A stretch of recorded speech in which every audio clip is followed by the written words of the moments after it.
ఇప్పుడే country delight యాప్ని download చేసుకోండి. Download the country delight app now.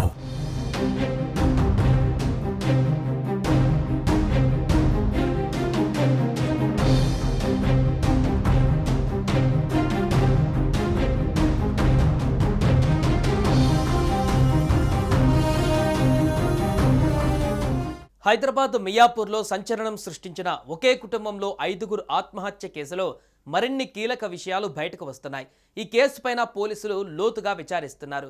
కుటుంబం మొత్తము ఎలకల మందు తాగి ఆత్మహత్యకు పాల్పడ్డట్టు వైద్యులు తేల్చినట్లుగా తెలుస్తోంది.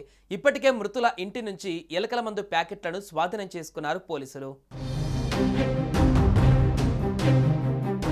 మియాపూర్ పరిధిలో ఒకే కుటుంబంలో 5గురు మృతి కేసుపైన పోలీసుల విచారణ కొనసాగుతుంది. 2 ఏళ్ల పసికందును చంపేసి ఆత్మహత్యకు పాల్పడినట్లు పోలీసులు భావిస్తున్నారు. ఎలకల మందు తాగి ఆత్మహత్యకు పాల్పడ్డట్టు వైద్యులు చెప్పినట్లుగా సమాచారం. ఎందుకంటే మృతుల ఇంట్లో నుంచి పోలీసులు ఎలకల మందును స్వాధీనం చేసుకున్నారు. ముందుగా 2 ఏళ్ల పసికందుకు భోజనంలో పెట్టిన తర్వాత తల్లిదండ్రులు భోజనం తిన్నట్లు తెలుస్తోంది. ఇక ఆర్థిక కారణాలు, అనారోగ్య సమస్యల వల్ల కుటుంబం మొత్తం ఆత్మహత్య చేసుకున్నట్లుగా పోలీసులు భావిస్తున్నారు. ఫుడ్ శాంపిల్స్ ని FSL ల్యాబ్కు పంపారు అధికారులు. దీంతో రిపోర్ట్స్ వచ్చాక మరిన్ని వివరాలు తెలుస్తాయని పోలీసులు చెబుతున్నారు. ఇక ఒకే కుటుంబానికి చెందిన 5గురు అనుమానాస్పద స్థితిలో మృతి చెందిన ఘటన హైదరాబాద్ మియాపూర్లో చోటు చేసుకుంది. ఇంట్లోనే వారి మృతదేహాలను గుర్తించారు.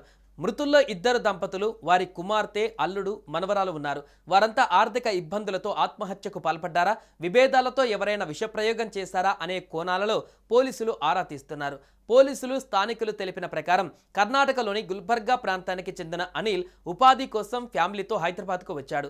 అజీజ్ నగర్లో నివాసం ఉంటూ మేస్త్రీ పని చేస్తూ ఉండేవాడు. కవితను 3 ఏళ్ల క్రితం పెళ్లి చేసుకున్నాడు. వారికి 2 ఏళ్ల చిన్నారి కూతురు ఉంది. ఇక అనిల్ అత్తామామ కూడా వారితోనే ఉంటున్నారు. మియాపూర్లోని మక్తా మహబూబ్ పేట్లో అందరూ ఒకే ఇంట్లో ఉంటున్నారు. బుధవారం రాత్రి వరకు నవ్వుతూ మాట్లాడిన 4గురు తెల్లవారేసరికి చిన్నారితో సహా గదిలో విగత జీవులుగా పడి ఉన్నారు. పోలీసులు 5గురి మృతదేహాలను గాంధీ ఆసుపత్రికి తరలించారు.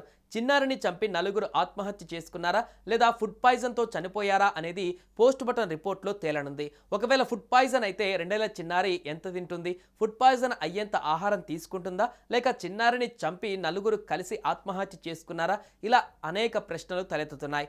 ఈ కేసులో పోస్ట్మార్టం రిపోర్టు చాలా కీలకంగా మారింది.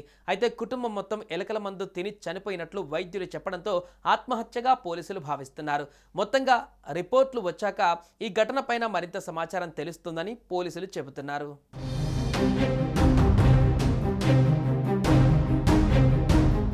సుమన్ టీవీలో మీ పర్సనల్ అండ్ బిజినెస్ ప్రమోషన్స్ కోసం కింది నెంబర్కి కాంటాక్ట్ చేయండి. డ్రగ్స్, గంజాయి లాంటి చెడు వ్యసనాలకు దూరంగా ఉండండి. తాత్కాలిక ఆనందం కోసం జీవితాలని నాశనం చేసుకోవద్దు. డ్రగ్స్ విక్రయాలు, దందాలు నిర్వహిస్తే 180059996969 టోల్ ఫ్రీ నంబర్ కి కాల్ చేయండి. డ్రగ్స్, గంజాయిని నిర్మూలిద్దాం, భవిష్యత్తును కాపాడదాం.